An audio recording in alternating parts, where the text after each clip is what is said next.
Si tu laisses des restes de nourriture chez toi, tu sais très bien que cela va attirer des nuisibles, des fourmis, des mouches. Le problème, ce n'est pas les mouches. Tu peux les chasser. Et oui, elles reviendront encore et encore, tant que ce qui les attire est encore là.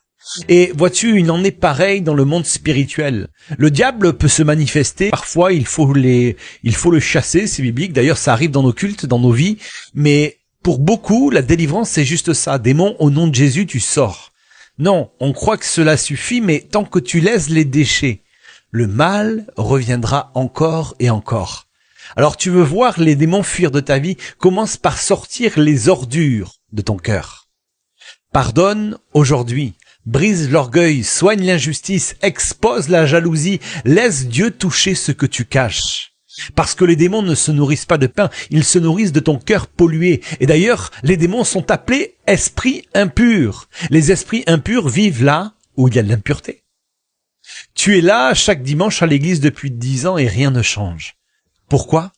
Parce qu'il y a encore du lourd, du sale, du non traité à l'intérieur. Et tant que tu ne règles pas ça, tu ne fais que repousser les mouches sans enlever le déchet. Mais Dieu, lui, il ne se contente pas de chasser les mouches, il veut retirer ce qui est pourri, il veut nettoyer le terrain. Et laisse-moi te dire que nettoyer, ce n'est pas juste balayer un coin du cœur, mais c'est un terrassement complet. Il veut que déraciner la rancune, il veut briser les forteresses mentales, couper les liens du passé, fermer les portes ouvertes aux choses mauvaises. Et la Bible le dit dans Ésaïe 40, verset 4, que toute vallée sera comblée, toute montagne et collines seront abaissées, et les passages tortueux seront redressés, les endroits rocailleux seront aplanis. Voilà ce que Dieu fait. Dieu veut aplanir les choses en toi parce qu'on ne construit pas sur un sol instable. On n'impose pas l'onction sur un cœur en désordre. On ne bâtit pas sur des fondations qui sont fissurées et un sol instable. Beaucoup veulent la délivrance mais refusent d'enlever le buffet qui nourrit leur chaîne.